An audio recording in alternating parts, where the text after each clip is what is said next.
Hello, Assalamu alaikum. Now I can see you. How are you? Good, good. Alhamdulillah, everything's good. How about yourself? All good. How's your quarantine going? आप बताओ कैसा गुजर रहा है? It's tough actually, लेकिन बस लगे हुए हैं कुछ ना कुछ करने. हाँ हाँ. I think a lot of time with at home with family या फिर सोचने का बहुत मौका मिल रहा है. तो जो जो लिस्ट पेंडिंग थी वो सारी चीजें करने का मौका मिल रहा है. I know, I can imagine. तो आप मुझे बताओ, somebody like yourself, sports person जैसे जो busy होता है हर वक्त और टाइम नहीं मिल रहा होता, तो आप लोग क्या कर रहे हो आजकल? फर्स्टली तो फादर के साथ काफी टाइम स्पेंड हो रहा है. उसके हम्म. बाद डॉग्स को काफी टाइम दे रही हूँ. वो भी अच्छा. परेशान हो गए हैं कि एकदम इसको क्या हुआ है. एंड देन बुक रीडिंग और पियानो. काफी अरसे बाद इतना टाइम मिला है मुझे उसके ऊपर. That's like my same place. वो हाँ. अच्छा एक कह लेंगे इस क्वारंटाइन में टाइम गुजारने के लिए एक अच्छा मुझे मिल गया है. बाकी ऑन एंड ऑफ बस और चीजें थोड़ा बहुत करंट अफेयर्स और बाकी जो कुछ चल रहा है. It's bit in pieces. सारा कुछ ही चल रहा है. Hmm. Okay, everyone, let me just welcome you all. This is Mera Bachpan second session with Marina Iqbal. Marina doesn't need any introduction. She is माशाल्लाह हमारी पाकिस्तान women's cricket team की cricket player है, रही हैं. Former cricket player. She retired in 2018 and now she's actually the first Pakistani female cricket commentator. तो so good to have you Marina. और मरीना के साथ मेरा जो सफ़र है वो शुरू हुआ था 2010 में, when I took up the Pakistan women's cricket team का प्रोजेक्ट. और लाहौर में मरीना से पहले मुलाकात हुई. फिर she was kind enough to invite me to her home also. I met her beautiful family, took pictures. और कुछ बहुत प्यारी प्यारी पिक्चर्स जो हैं वो मरीना की वुमेन इन एंड बियॉन्ड में भी हैं. बिल्कुल. तो बिल्कुल. It Marina, was ji please बताओ. It was pleasure having you. और ऑब्वियसली काफी टाइम से जानती हूँ तो it's been a wonderful journey till now. और वाकई आपने सही कहा. काफी ऐसी पिक्चर्स हैं उसमें जो मेरे बहुत क्लोज हैं. And hats off to you. And great initiative by you क्योंकि वुमेन क्रिकेट को उस टाइम पे बहुत ज्यादा प्रमोशन नहीं मिल रही थी. तो we all owe you a lot. Thank you so much for saying this. और बल्कि उसमें मुझे अभी आपने डॉग्स का जिक्र किया तो मुझे जेहन में आया कि उसमें आपका टुन टुन उसका नाम था. डॉग ऑल्सो, हाँ जी. राइट? तो it was a German shepherd और राइट. उसका नाम टुनटुन था. तो अगर मैं आपको अगर अभी अपना जो है वो डॉग दिखाऊं तो उसके बाद आपको लगेगा कि ये एक छोटा सा बिल्ली का बच्चा मैं दिखा रही हूँ, because I have a toy poodle. Oh. वो भी बहुत है, बाहर गई तो इस वजह से मैं दिखा नहीं सकती. बट जर्मन शेपर्ड के साथ it's just like a kitten.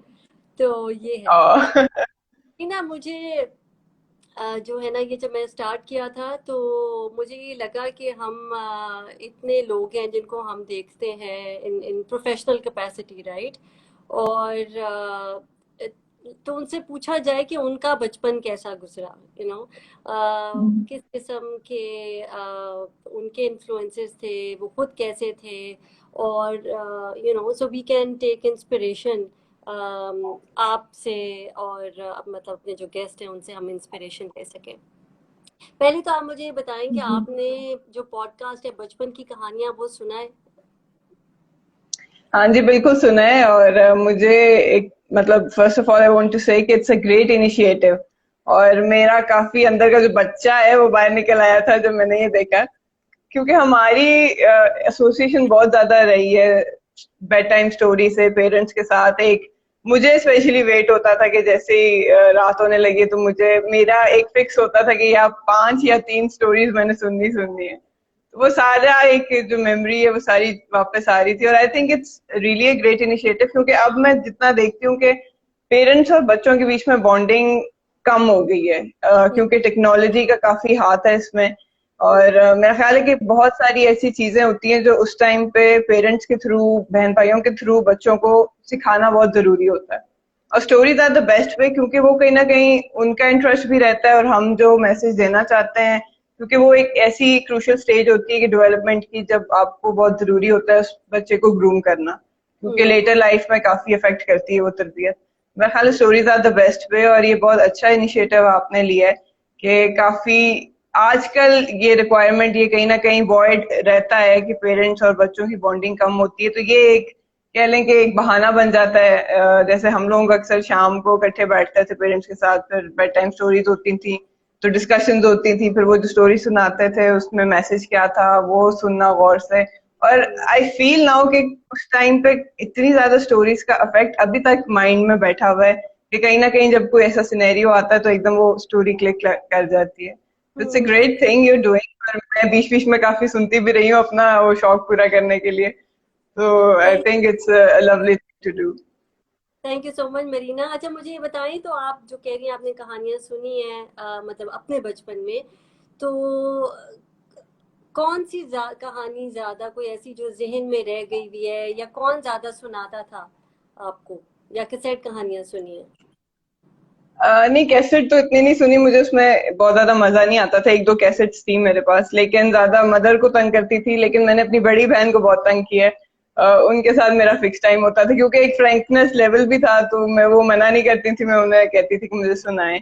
दो तीन है जो मुझे बहुत ज्यादा अभी तक पसंद है। एक वो a friend in need and friend in deed, जो वो हाँ। बेयर वाली स्टोरी है, वो आपने भी इस पे की हुई है शेयर। उसके बाद मुझे एक वो honesty is the best policy बहुत पसंद थी, उसमें वो लकड़हारा जब हम्म। जाता है काटने लकड़ियां, वो वाली। फिर little red riding hood, obviously वो एक, उसमें जो साउंड इफेक्ट्स होते हैं वुल्फ के, वो एक बहुत मजे का मुझे लगता था। फिर अली बाबा 40 चोर, ये वो हम्म। स्टोरीज हैं जो मतलब अभी भी मैं पढ़ूं तो उसी एक्साइटमेंट के साथ पढ़ती हूँ, तो हाँ। मजा आता है। हमें कुछ सुनाएंगे आप?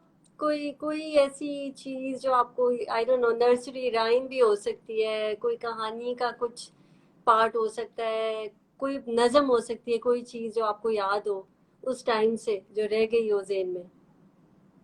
रह तो काफी चीजें गई हैं, पोइम्स वगैरह भी थी, लेकिन लकड़हारे वाली स्टोरी जो है ना, वो मुझे काफी आजकल के टाइम में आई थिंक वो काफी अप्लाई होती है। तो वो अगर कहती हैं तो वो मैं शेयर करूंगी जरूर। जरूर, we love to hear that.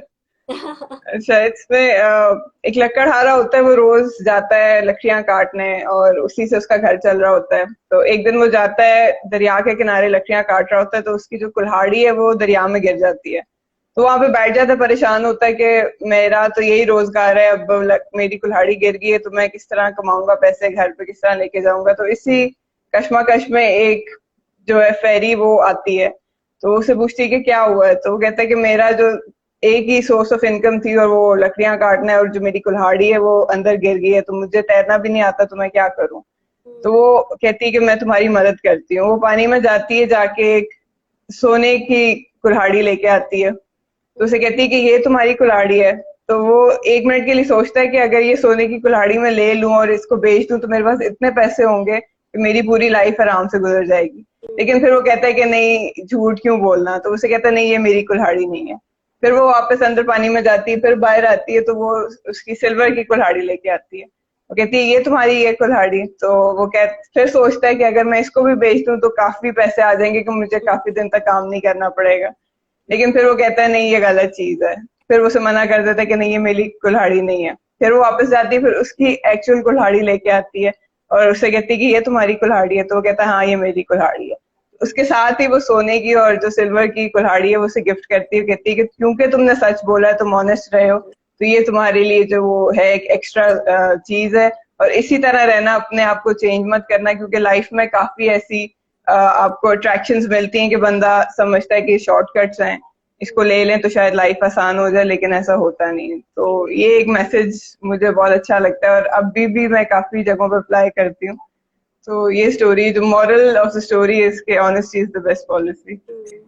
और ब्यूटीफुल, इतनी प्यारी। और मैं आपको तो सच्ची बात बताऊं, जब आपने शुरू में कहा ना कि लकड़हारा, तो मैं सोचूं कौन सी हूँ कि मैंने जो रिकॉर्ड की हुई है वो लकड़हारा और सांप है, तो मैं सोच रही हूँ कि उसमें तो ऑनेस्टी इज बेस्ट ऐसे नहीं था, मुझे नहीं याद आ रही थी। तो आपने सुनाई है तो अब मुझे वो याद आई है स्टोरी वाकई, और हम्म, अब मैं भी ये जो है रिकॉर्ड करूंगी, and I will give your reference because आपने मुझे याद करा। डेफिनेटली मैंने ये सुनी हुई है।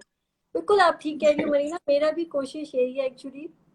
पॉडकास्ट में भी कहानी तो चलो एक कहानी है, जैसे आपने बात की ना कि ये इस तरह के छोटे छोटे लेसन्स जो हैं वो बड़े याद रह जाते हैं आपको। जैसे मैं आज हम्म, ही सुबह अपने बच्चों को अ, एक कुछ सुन रही थी नेट पे, तो उस पे वो जिक्र कर रहे थे, मुझे ये भी नहीं आता कि वो इमाम शाफी की स्टोरी है एक्चुअली, लेकिन मैंने कहीं बचपन में सुनी थी कि वो एक बच्चा जो है वो बहुत मतलब ऑनेस्ट होता है, और उसकी माँ ने उसे कहा हम्म, होता है कि कभी झूठ नहीं बोलना, तो वो एक जब हम्म, कारवान को लूटने के लिए आ जाते हैं, तो जो चीफ लूटर है वो सबसे पूछ रहा होता है कि भाई तुम्हारे पास क्या है, सब कह रहे होते हैं हमारे पास कुछ नहीं है, इसको भी चेक करते हैं, इनको भी चेक करते हैं, और इनके पास कुछ नहीं होता।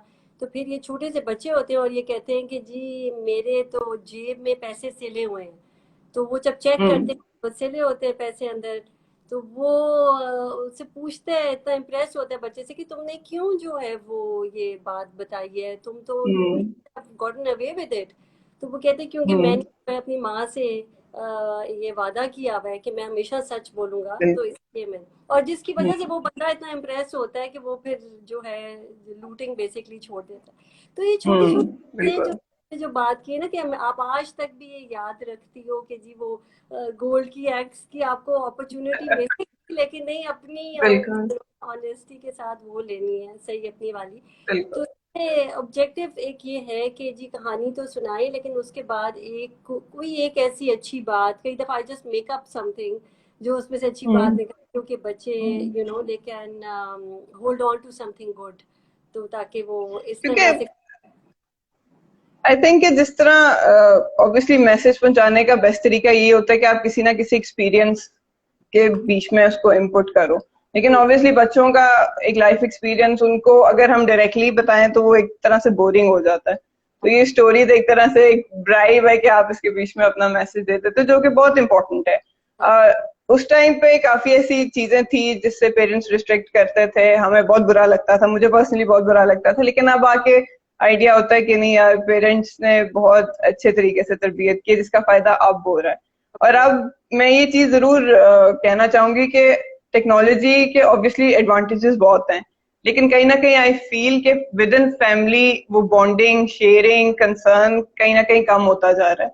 तो ये छोटी छोटी चीजें हैं जिस तरह हम लोग इंडल्ज कर सकते हैं, अपनी लाइफ में इंट्रोड्यूस करा सकते हैं बच्चों की माइंडसेट में, जिससे काफी फर्क पड़ जाता है। अगर छोटी छोटी एफर्ट्स की जाएं तो ऑब्वियसली बच्चों को भी होता है कि पेरेंट्स एफर्ट कर रहे हैं, हम लोग भी इंटरैक्ट कर रहे हैं, और इसी तरह जो शेयरिंग है वो स्टार्ट होती है और एक माइंडसेट बनता है।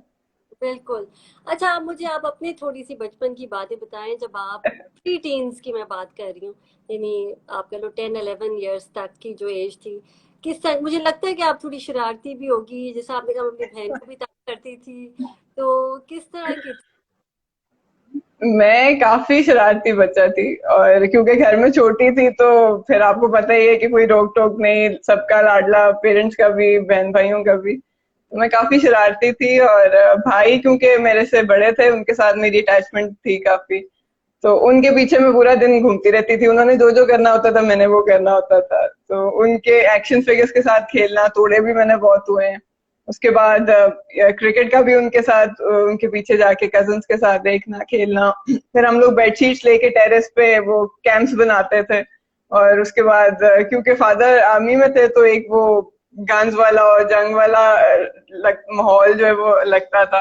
तो फिर वही टेंट्स बना के, कैंप्स बना के हम बहुत एक तरह से एक्टिंग करते थे कि जी जंग हो रही है। उसके अच्छा। बाद मतलब मेरा ख्याल है भाई के साथ मैंने हर जो चीज भाई ने की है वो मैंने उनके साथ की है। तो साइकिलिंग मैंने उनसे सीखी, उनकी जब वो स्कूल होते थे पीछे से मैं चोरी छुपे उनकी साइकिलिंग चुरा के तो साइकिलिंग करती थी।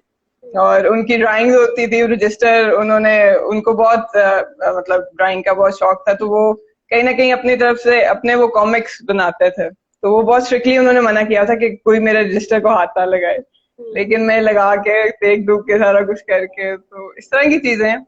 और मुझे याद है बहन ये चीज मुझे बताती है कि भाई के साथ मेरी इतनी थी कि मैं तकरीबन I was like 7-8 months old. तो मैं जैसे ही उठती थी तो अपने पेरेंट्स के बेड से उतर के भाई जहाँ पे होता था वहां जाके उसको मुंह पे थप्पड़ मार के उठाती थी कि उठो और खेलो मेरे साथ। तो हाँ, ये चीजें बहन के साथ एसोसिएशन थी, लेकिन उनका थोड़ा सा रोब वाला था तो उन्हें बहुत ज्यादा तंग नहीं किया, लेकिन शरारतें बहुत की हैं। और डॉग्स का मुझे क्योंकि फादर को शौक था तो बचपन से हमारे घर में डॉग्स थे। आई हम्म। रिमेम्बर के एक दिन आई वॉज लाइक 4 और 5 इयर्स ओल्ड, तो शाम का टाइम हो रहा था तो अम्मी ने कहा कि वापस अंदर आ जाओ ना, अब डॉग्स के साथ काफी खेल लिया। तो मैंने जिद पकड़ ली कि नहीं, मैंने उसके साथ ही सोना है, कि वो हम पूरा दिन उसके साथ उसके साथ खेलते हैं तो सोते क्यों नहीं उसके साथ। तो अम्मी ने कहा कि तुमने उसके हट में सोना है, मैंने कहा हाँ मैं हट में सो जाऊंगी। तो अब वो मुझे किसी तरह कन्विंस करना चाह रही थी कि मैं हट जाऊं इस चीज से ना, तो मैं बार बार यही कहती कि नहीं मैंने सोना है, मुझे वजह बताएं। तो मैंने कहा कि वो तो कपड़ों के बगैर है, वो कपड़े थोड़ी पहन के सोता है। तो I just raise my hand कि मेरे कपड़े उतार ले मैंने जाके उन्हीं उन्हीं के साथ सोना है। तो इस तरह की चीजें काफी है। How interesting. तो ये जो आपका डॉग था, आप मुझे याद है आपने मुझे कहा था कि थर्ड जनरेशन डॉग था, तो जी, ये उसी की जनरेशन का टुनटुन भी था जो आप बात कर ये रहे थे। हाँ जी, लास्ट लास्ट जो है वो टुनटुन था। उससे पहले 3 जनरेशन हमारे घर में चल रहे थे। एक्चुअली चचा का था, वो मरी में थे तो उनसे हमने लिया था पेयर। वहां से फिर चलते चलते ये जो टुनटुन है वो लास्ट जर्मन शेफर्ड था। इसके बाद हमने रॉटवाइलर ले लिए। और उसके बाद रॉटवाइलर पे अब काफी सोचना पड़ रहा है क्योंकि they are little bit difficult dog. लेकिन अच्छा, टुनटुन जो है जिसकी picture है वो, हाँ वो लास्ट जनरेशन हमारे पास थी, उसके आगे नहीं कंटिन्यू हुआ। मेरा बेटा जो है वो हादिन, ही इज 12.5 years old, तो वो बहुत इंजॉय कर रहा होगा इस वक्त ये कॉन्वर्सेशन, इसलिए क्योंकि उसको शदीद शौक है और डॉग्स का। और हमें 4 साल उस बेचारे ने कन्विंस करने की कोशिश की कि हम रख लें। हमें ज्यादा सिर्फ ये था कि उसको मैनेज करना और वो मुश्किल हो जाए। ऑब्वियसली। और यहाँ पे तो आपको यूएई में तो हमें घर के अंदर रखना जरूरी है, बाहर नहीं आप रख सकते। तो वो एक, बिल्कुल। हाँ, तो हाँ, बात शुरू हुई थी बॉर्डर कोली से, शुरू हुई थी और एंड जो है छोटे से टॉय पूडल के ऊपर जो है वो बात जाके खत्म, वो कंक्लूजन जो है वो वहां पे हुआ। तो नहीं, इट्स होना चाहिए, बच्चों को होनी चाहिए कहीं ना कहीं थोड़ी बहुत अटैचमेंट एनिमल्स और डॉग्स के साथ। बिल्कुल, बिल्कुल। अच्छा मरीना, आप जो है आपने ज़िक्र किया अंकल जो है आर्मी में हैं, और खैर एक तो बहुत ही, आई डोंट नो अगर if he is watching it right now, तो मेरा सलाम उनको बहुत-बहुत वैसे भी दीजिएगा, क्योंकि जरूर मुझे जरूर अच्छी दूंगी। मेमोरीज़ है। मैं आई थी तो उन्होंने बड़ी ही इज़्ज़त दी और बड़े ही प्यार से मिले और मुझे की चेन्स भी दिए। वो आज मैं अपनी बेटी को बता रही, वो इतनी क्यूट, उन्होंने जी। मुझे डिफरेंट चीज़ें दी। तो कहाँ कहाँ आप आर्मी में, फिर आपका बचपन जो है वो किधर गुजरा, किधर कहाँ कहाँ आप रहे? वैसे तो फादर काफी ट्रेवल करते रहे, लेकिन मैं कोयटा में पैदा हुई थी और कोयटा में हम लोग 4 साल रहे। उसके बाद पिंडी में 2 साल रहे and then finally shift to Lahore. तो मेरा अच्छा, बहुत ज्यादा ट्रेवल नहीं रहा, लेकिन बहन भाई वैसे कराची, चराट और मरी, इस खारियां, इस तरह की जगहों पे काफी उन लोगों ने ज्यादा ट्रेवल किया। अच्छा, अच्छा, ओके, ऑलराइट, सो आपका ज्यादा टाइम इधर ही गुजरा है। अच्छा मुझे ये हाँ बता जी। कि क्रिकेट के ऊपर हम अब आते हैं थोड़ा सा कि क्रिकेट जो है, आप कह रहे हो कि मैं भाई के साथ भी खेलती थी और कजिन्स के साथ खेलती थी, तो इसका ज्यादा रुझान कब हुआ और कब लगा कि यार मुझे यानी वो होता है ना कि मजाक मजाक में खेलते खेलते जो है वो मैं अब इसको सीरियस परसू करना है, या फिर were you very like sure from the start कि मुझे करना है इसको प्रोफेशनली परसू? नहीं, बचपन में मुझे शौक था डॉक्टर बनने का। I wanted to become a doctor. तो ये बस स्पोर्ट्स का रुझान, क्योंकि वही फादर खेलते थे tennis and he was champion of his unit. और हमारी लॉबी और ड्राइंग रूम में एक कॉर्नर था जिसमें उनकी सारी शील्ड्स और सारे मेडल सेट थे। ये शायद पीछे आपको नजर भी आ रहा होगा, ये भी काफी बिल्कुल, चीजें उन्हीं उन्हीं की हैं। तो वो माशाल्लाह। मुझे काफी जो है ना अट्रैक्ट करता था। और फिर उनको देखना ट्रेनिंग करते हुए, जिस तरह वो कमिटेड थे, वो चीज नोट की काफी के एक गेम के लिए उनकी इतनी कमिटमेंट है, और उसकी वजह से उनकी लाइफ में जितना डिसिप्लिन था। भाई के साथ मैं उन्हें फॉलो जरूर करती थी, लेकिन उन्होंने मुझे कभी खिलाया नहीं। एक दफा मैंने उन्हें कहा कि मुझे क्रिकेट खेलनी है, तो he just turned around and look at me and said कि ये लड़कों की गेम है। तो तब तो अब मैं फिर ये था कि फील्डिंग ज्यादा ज्यादा करा देते थे। लेकिन 92 के वर्ल्ड कप के बाद मुझे एक क्रेज, मेरा ख्याल है काफी पाकिस्तानियों को क्रिकेट का क्रेज आया होगा, उनमें से एक मैं भी थी। उसके बाद फिर ये कि चचा मेरे जो थे वो पाकिस्तान ए साइड के लिए मैचेस खेलते रहे, उनके साथ भी मेरी काफी कह लें कि क्लोजनेस थी। उन्होंने भाई को गिफ्ट की थी प्रॉपर क्रिकेट किट, लेकिन भाई का रुझान ज्यादा टेनिस की तरफ से था, तो मैंने फिर वो चोरी कर ली। और अच्छा। 92 के वर्ल्ड कप के बाद फिर उसमें एक रेड बॉल था, तो वो पकड़ के मैं इमरान खान, वसीम अकरम, मुश्ताक अहमद, इकलान मुश्ताक, इनके एक्शंस कॉपी किया करती थी। तो हम्म। वहां से बस शौक चढ़ा। फिर स्कूल में जब गए, हाई स्कूल में, तब लड़कों के साथ खेली, और पूरे स्कूल में सिर्फ एक मैं वाहिद लड़की थी जो लड़कों के साथ खेलती थी। लेकिन उस टाइम पे भी घर में किसी को नहीं पता था कि मुझे इतना क्रेज है क्रिकेट का, और क्योंकि अम्मी थोड़ा स्ट्रिक्ट थी, वो कहती थी कि पढ़ाई पे ज्यादा ध्यान दो। तो लेकिन कॉलेज में फिर दो तीन लड़कियां मिली, उनके साथ खेला क्रिकेट। मेरी स्पोर्ट्स टीचर मिस हुमैरा, उनको पता था कि मैं अच्छा खेलती हूँ, तो पीसीबी ने ट्रायल्स अरेंज किए पहली दफा लाहौर टीम के लिए। तो इट्स अ फनी थिंग कि मैं बगैर घर बताए, बगैर अम्मी अब्बू को बताए, मैं ट्रायल्स पे चली गई, और जब सेलेक्ट होके वापस आई फिर उन्हें पता चला कि अच्छा इसको इतना क्रेज है क्रिकेट का। वहां से फिर जब एक दफा सिलेक्ट हो गई, तो फिर नहीं वापस देखा। हम्म। आपने जो है वो ये बुक में भी हमने कोट ये आपने यही शेयर की थी जिसमें आपने ये मैडम मैडम हुमैरा का भी जिक्र किया हुआ कि आप वो हाँ लेकर जी। गई आप। एंड देन यू सेड कि आप जब सिलेक्ट हो गई तो वापसी पे सारा टाइम जो है वो your mother didn't speak to you, like कुछ देर बात नहीं की। And then the next day वो वो आपके जो है टीचर्स उन्होंने बताया आपकी मदर को कि she is really good, she is really talented, तो फिर उसके बाद उनको जो है वो शी स्टार्टेड सपोर्टिंग यू। तो हाँ जी, हमारे क्योंकि उस टाइम पे जब मेरी मतलब मिस हुमैरा ने मुझे बताया कि बीसीबी ट्रायल्स अरेंज कर रहा है, तो मुझे आइडिया था कि मैं बगैर बताए जाऊंगी तो ऑब्वियसली गलत होगा, मतलब घर पे किसी को नहीं पता, और फिर मदर थोड़ा पढ़ाई की तरफ काफी स्ट्रिक्ट थी। लेकिन फिर मैंने रियलाइज किया कि मेरा इतना पैशन है, ड्रीम है, तो या आज या फिर कभी नहीं। तो I went on with it, I went with my instinct. और फिर मैं सिलेक्ट होके आई, तो मतलब हम लोग बस से उतरे, स्कूल बस से उतरे, तो सामने अम्मी खड़ी थी, मुझे पिक करने आई हुई थी। तो मेरी मिस को पता था, मैंने उन्हें कहा था कि वो स्ट्रिक्ट है, तो उन्होंने उतरते साथ ही अम्मी को बोला कि आपकी बेटी सिलेक्ट हो गई है। तो उन्होंने बस स्माइल दी, उन्होंने कहा अच्छा जी। उसके बाद घर तक कोई बात नहीं। अगले दिन फिर वो मेरे साथ प्रैक्टिस पे गई, वहां पे मुझे खेलते देखा, फिर कोचेस ने कहा कि अच्छा है। तो जब उन्होंने खुद देखा कि अच्छा ये वाकई इतना अच्छा खेल रही है, तो फिर वापसी पे उन्होंने मुझे जो है जॉगर्स लेके दी, और फिर then she started supporting me. लेकिन शर्त ये थी कि पढ़ाई पे इफेक्ट नहीं होना चाहिए, जो कि मैंने पूरा किया वो, क्योंकि ऑब्वियसली बहुत जरूरी है, उसके बगैर आप लाइफ में नहीं चल सकते।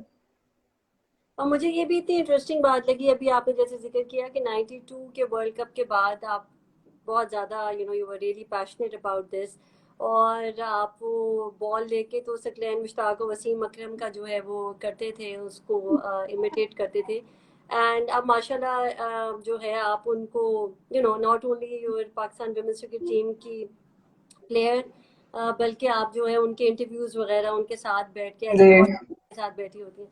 तो ये बच्चों को बताएं थोड़ा सा, और पेरेंट्स को बताएं कि अ, क्या चीज़ ज़रूरी है बहुत ज़्यादा, यू नो या आपके जर्नी में स्पेसिफिकली, जैसे कि जब एक चीज़ सोच ली तो उसको कैसे अचीव किया। देखिए, स्ट्रगल्स ऑब्वियसली हर फील्ड में होंगी, चाहे आप स्पोर्ट्स लें, चाहे आप किसी भी मेडिकल फील्ड में जाएं, लॉयर बने, कोई भी फील्ड लें, लाइफ की स्ट्रगल आपको जरूर करनी पड़ेगी। लेकिन मुझे एक चीज हमेशा ड्राइव करती रही, वो आई बीन लकी कि मेरी फैमिली ने सपोर्ट किया। वो एक बहुत बड़ा एज था, क्योंकि आपकी काफी हद तक जो एक कंसर्न और टेंशन होती है वो कम हो जाती है जब आपको फैमिली से, घर से सपोर्ट मिल रही हो। लेकिन आई न्यू कि मेरे में टैलेंट है, मेरे पेरेंट्स ने मुझ पर ट्रस्ट किया, मुझे खुद अपने ऊपर फेथ था। तो मुझे पता था कि it's never going to be easy, लेकिन अगर आपने कुछ बड़ा अचीव करना है, समथिंग वर्थी अचीव करना है, तो उसके लिए आपको मेहनत करनी पड़ेगी। Nothing comes easy. जो भी चीज आसानी से, ये शॉर्टकट से आएगी, that would be really temporary. तो मैंने स्टार्टिंग में ऑब्वियसली, हमारे जब क्रिकेट स्टार्ट किया था कोई विमेन टीम का, और उस तरह सेटअप बहुत ही एक कह लें कि लो लेवल पे था। मैंने लड़कों के साथ खेला, वहां जाके अकेले ट्रेनिंग की, उनके साथ प्रैक्टिस की। सोशल प्रेशर काफी रहा, हूटिंग वगैरह होती थी जहाँ पे, क्योंकि ओपन ग्राउंड था, वहां पे काफी चीजें फेस करनी पड़ी। स्ट्रगल्स की मैंने, 3 साल तक मैं पाकिस्तान कैंप आती रही, लेकिन टीम में सेलेक्ट नहीं हुई। चाहे कि सोचा कि नहीं यार, छोड़ देते हैं, लेकिन फिर ये फीलिंग आती थी अंदर से कि नहीं, मैं कर सकती हूँ, मेरे में टैलेंट है, मेरे घर वाले सपोर्ट कर रहे हैं। तो ऑब्वियसली अगर आप डिटर्मिन्ड हो और आपको पता है कि आपने मेहनत करनी है और आपका ये रास्ता है, एक रास्ता तय कर लिया, उसके बाद जो भी स्ट्रगल्स आती हैं, जब तक आपको अपने ऊपर यकीन है, तब तक कोई भी आपको अपने गोल से नहीं हटा सकता। आसान कोई भी चीज नहीं होगी, काफी मोमेंट्स ऐसे आएंगे जब आप गिव अप करना चाहोगे, लेकिन वही मोमेंट्स होते हैं जब आपको अपने आप से फाइट करना है। बाकी टाइम आप अचीव कर रहे होते हो, मेहनत कर रहे होते हो, लेकिन वो एक डिसाइडिंग मोमेंट होता है जब आपने अपने आप को फाइट करके कहना है कि नहीं, मैंने, अगर ये मेरा पैशन है ऑनेस्टली, तो इस हर्डल से मैंने खुद निकलना है। तो आई थिंक जितने भी पेरेंट्स सुन रहे हैं, जो भी बच्चे चाहते हैं, जो बच्चे में अगर आपको लगता है कि एक पैशन है, एक ड्रीम है, एक एप्टीट्यूड है, तो उसको सपोर्ट जरूर करें। वो एक्सेल लाजमी करेगा उसमें। कहीं ना कहीं अगर हम एट टाइम्स हमें लगता है कि वो चीज या वो फील्ड नहीं सही है बीइंग पेरेंट्स, तो आप उससे डिस्कस जरूर करें। आई थिंक फोर्सफुली कोई भी चीज कराना, it is never going to be helpful for anyone. आप डिस्कशन, हेल्दी डिस्कशन, आजकल मेरा ख्याल है इतना ओपन हो गए हैं हम लोग, एक कह लें फ्रैंकनेस लेवल आ गया कि पेरेंट्स भी डिस्कस कर सकते हैं, बच्चे भी डिस्कस सकते हैं। हेल्दी डिस्कशन बहुत जरूरी है। बच्चे का एम्पलीट्यूड समझें, उसके बाद उसको सपोर्ट करें एंड टेल हिम। मेरे मेरे पेरेंट्स ने कहा था कि बेटा, अगर आपने ये फील्ड चूज की है तो यूर योर ओन। हमसे ये एक्सपेक्ट ना करना कि हम आके एक्स्ट्रा आपके लिए एफर्ट करेंगे या किसी को कॉल करेंगे। अगर आपने चूज किया तो ये स्ट्रगल आपकी अपनी है। And I understood that. और मुझे पता था कि मैं जहाँ स्ट्रगल कर रही हूँ, मैंने अपने आप को खुद ही इससे ओवरकम करना है। तो बच्चे करेंगे, लाजमी करेंगे। तो आई थिंक चाहे वो आपकी बेटियां हो, बेटे हो, trust them, trust with all your heart, support करें। एंड आई एम श्योर कि एक दिन वो जरूर they will make you proud. इंशाल्लाह। नहीं, यू ब्यूटीफुली आर्टिकुलेटेड दिस। और वो उस दिन मैं कुछ सुन रही थी, तो literally in 4 words it sums it up कि नो प्रेशर नो डायमंड। तो आपको जब भी हीरा तराशना है, वो खुद खुद भी अगर आपने अपने आप को हीरा समझे और उसको क्या कहते हैं उसको, तराशने के लिए आपको एक प्रोसेस से, एक जर्नी से जाना गुजरना। पड़ता है। बिल्कुल। और बाकी ये आपकी बात बहुत सही है कि it's very important for parents to identify कि बच्चों का इंटरेस्ट किस चीज़ में है, और फिर उसको उस तरह से ये मौके देना कि वो उसको एक्सप्लोर कर सके और उसको जो है अंदर कर सके। अच्छा, एंड मुझे जितने भी बच्चे सुन रहे हैं, just want to add one thing, कि बच्चे जितने भी सुन रहे हैं, उनके लिए बहुत जरूरी है कि वो पेरेंट्स को अंडरस्टैंड करें। क्योंकि वही बात जो मैंने पहले की, कि उस टाइम पे हमें नहीं समझ आ रहा होता कि हमारे पेरेंट्स जिन चीजों से रिस्ट्रिक्ट कर रहे हैं या समझा रहे हैं वो हमारी बेहतरी के लिए, ये बाद में जाके समझ आता है। और ऑब्वियसली मैंने अपने पेरेंट्स के साथ डिस्कशन की, एंड दे सेड कि एजुकेशन पे नहीं आपको कोई कॉम्प्रोमाइज करना। और मुझे समझ आई कि इट मेक सेंस कि अगर मैं बीइंग अ प्रोफेशनल क्रिकेट में नहीं सक्सेसफुल होती तो क्या ऑप्शन है मेरे पास। तो मैंने अपनी स्टडीज को उसी तरह प्रायोरिटी दी जिस तरह मैंने अपनी क्रिकेट को दी। तो बीइंग चिल्ड्रन, आपको अपने पेरेंट्स की भी वैल्यूज को, उनकी टीचिंग्स को, और जो वो समझाना चाह रहे हैं उनकी गाइडेंस को एक्सेप्ट करना है, समझना है। सिर्फ ये नहीं कि being a rebel is everything, नहीं। हैव अ हेल्दी डिस्कशन, और दोनों साइड्स पे अगर बैलेंस होगा तो फिर आप इजीली कोई भी चीज अचीव कर सकते हो। बिल्कुल बिल्कुल सही कह रही। अच्छा मरीना, मैं थोड़ा सा ये भी देखती हूँ कि हमें काफ़ी लोग दरमियान में हेलो बोल रहे थे। हेलो एवरीवन, अगर आपको मरीना से कुछ सवाल करना है तो प्लीज़ लिख दें। सामिया खान कह रही है hi Mavish and Marina, so good to see you both, hello. बहुत लोग थम्स अप एंड हेलो बोल रहे हैं मरीना आपको। Hello everyone. क्वेश्चन तो प्लीज आप इसमें लिखते हैं, Marina will take your question.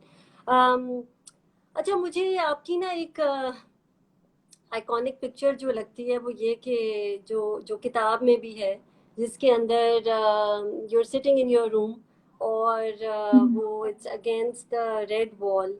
और मैं एक्चुअली अपने व्यूअर्स को भी दिखाना चाहूँगी because so this is women in green and beyond, and इसके अंदर एक मरीना की पिक्चर है। और मैं ये इसलिए सोची थी आज इसके इसके बारे में बात करना, बिकॉज एज फोटोग्राफर्स जब हम कोई इन्वायरमेंटल पोर्ट्रेट्स लेते हैं तो हम उसका मकसद ये होता है कि इन्वायरमेंट का जो कॉन्टेक्स्ट है वो बहुत आपको जो है बताता है एक बंदे के बारे में। और ये बड़ी एक इंटरेस्टिंग बात है कि कई दफ़ा बहुत सी चीज़ें ऐसी कर रहे होते हो जो आप खुद भी नहीं जानते। जैसे एक टाइम पे मैंने ये रियलाइज किया कि मेरे घर में बहुत ज़्यादा चीज़ें जो हैं वो women centre, and then at the time when I was trying to sort of explore my own self and my कि मेरे मैं what do I stand for, and then of course मेरे काम में भी रिफ्लेक्ट करता है जो women centric काम है।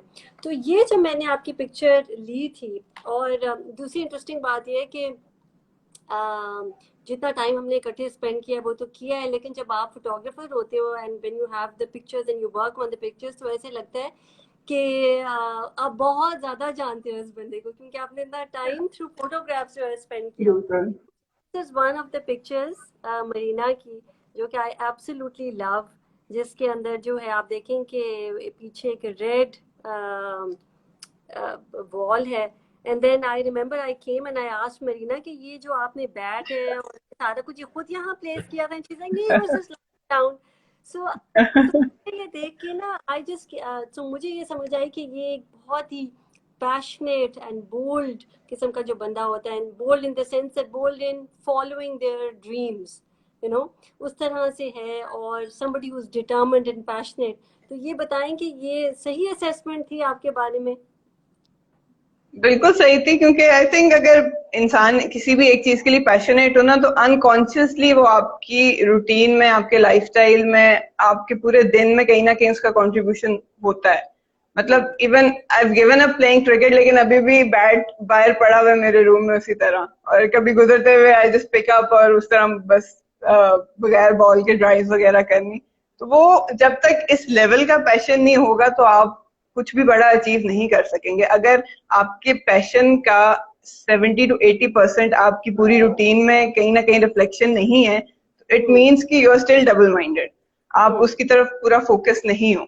तो इट्स एन अनकॉन्शियस एफर्ट, क्योंकि अभी कहीं ना कहीं आते जाते बॉल में अभी भी पकड़ लेती हूँ, पकड़ के थोड़ा बहुत कर लिया, बैट नजर आ गया उसमें कर लिया, तो अभी तक वो चीज अंदर है क्योंकि वो पैशन नहीं गया।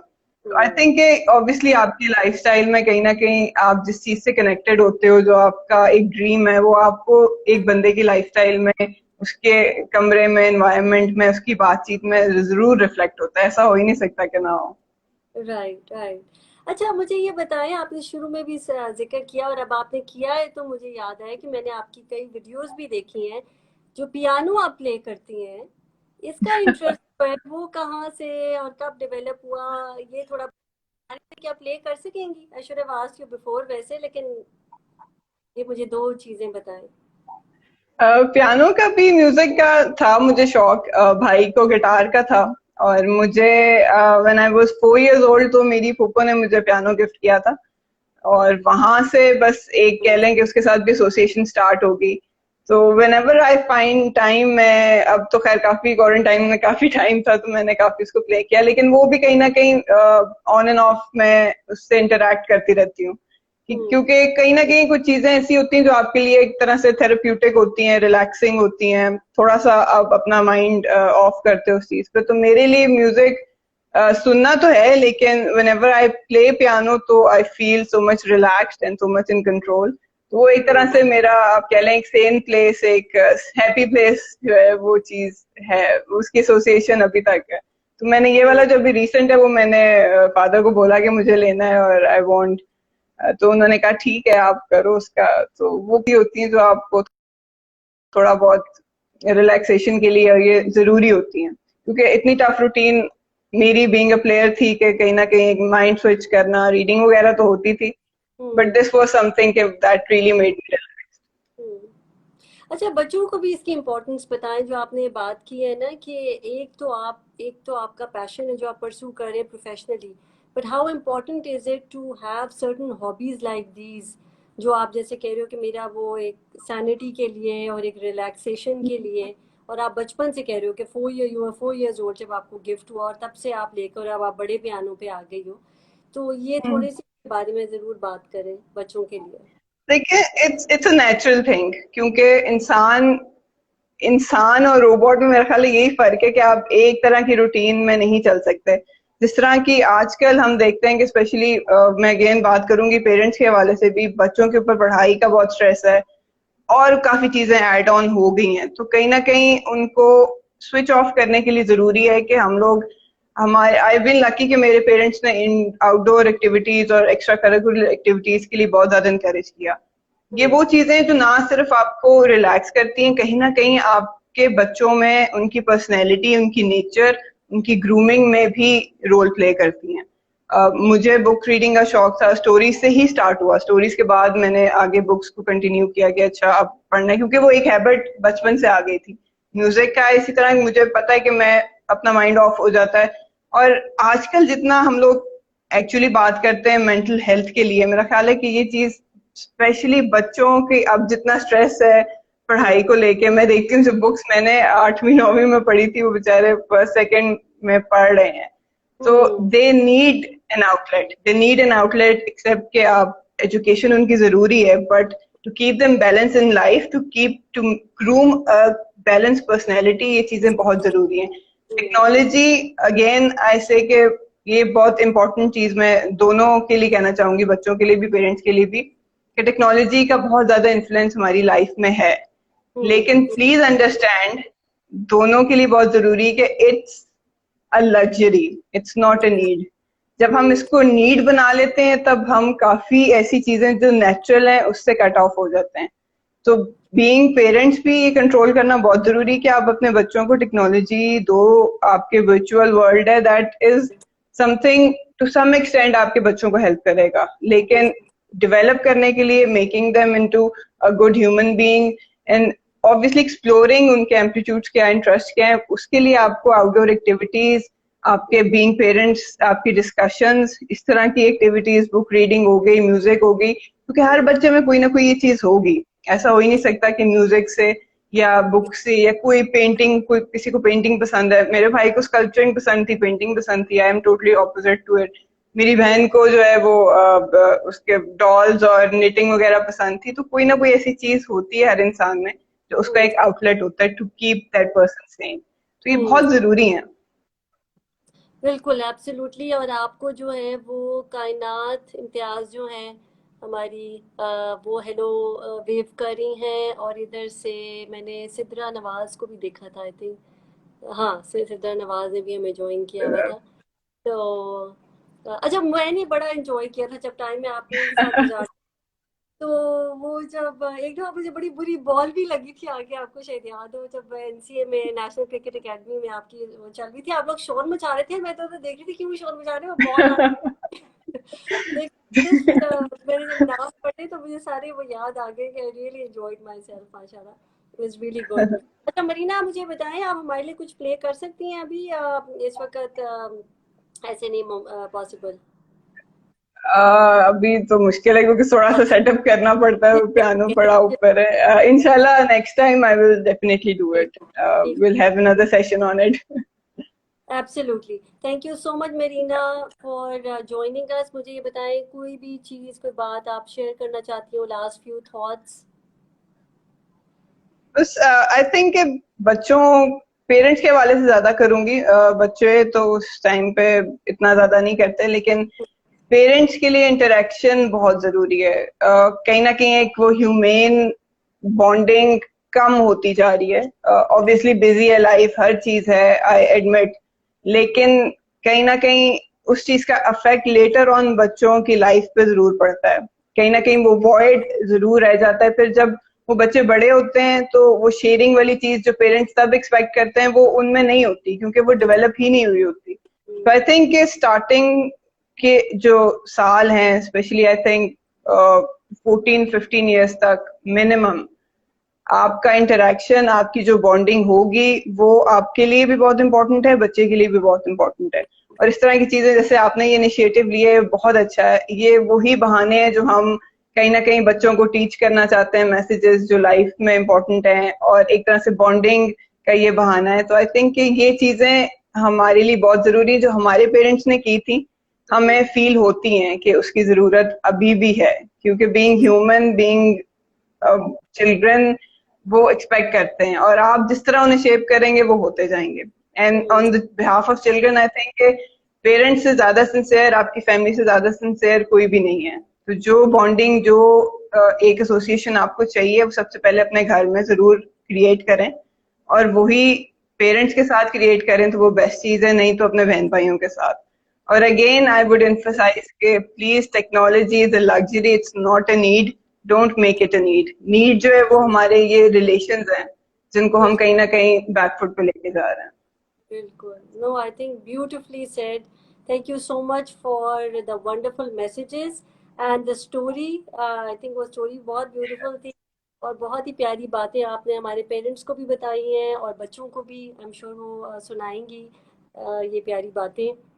Thank you so much Marina for joining us. My pleasure, Mavish. Always it's lovely to have a conversation with you. Take care of your self. अल्लाह You too. हाफिज। Allah Hafiz.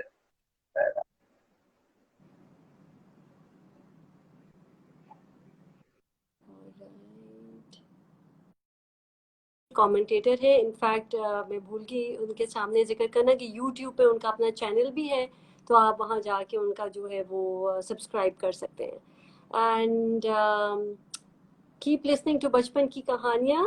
Take care and अल्लाह हाफिज।